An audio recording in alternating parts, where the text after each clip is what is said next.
Hi, I'm Barrister Esther, your trusted travel legal voice insider at Travul.org, and I'm here as usual to get you legally ready to travel safe, travel far, and travel smart. So let's start with today's legal guide.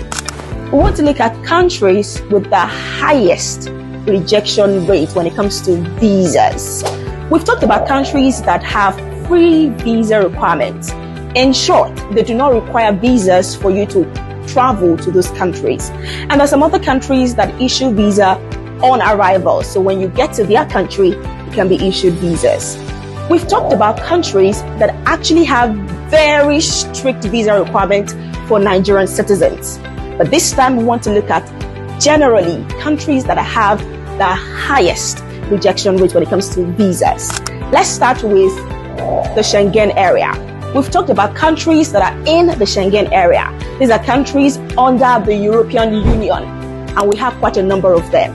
So, if you're traveling to the Schengen area with the Schengen visa, there are some countries or citizens who have very high rejection rate. One of them is Comoros. Comoros is an African country.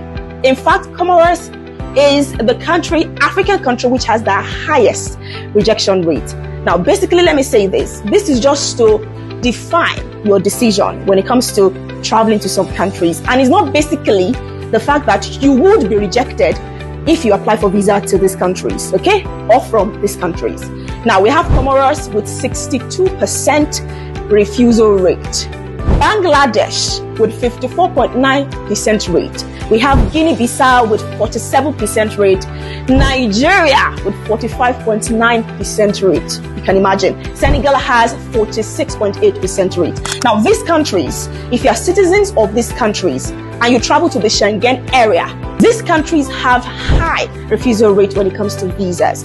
Now, for those who want to travel to the United States and you are citizens of Mauritania and Somalia, for Mauritania, you have 81.1% rate of refusal. And for Somalia, you're a citizen of Somalia, that country has a percentage of 73.3% refusal rate. So this should be able to inform your decision if you would like to travel to these countries or to these regions. Now let's come to the factors that influence visa rejection. One of them is incorrect applications. We've talked about when it comes to making mistakes while you're applying for visa. And we've talked about how you can actually correct these mistakes. It varies from country to country. You can check our previous episodes to know that.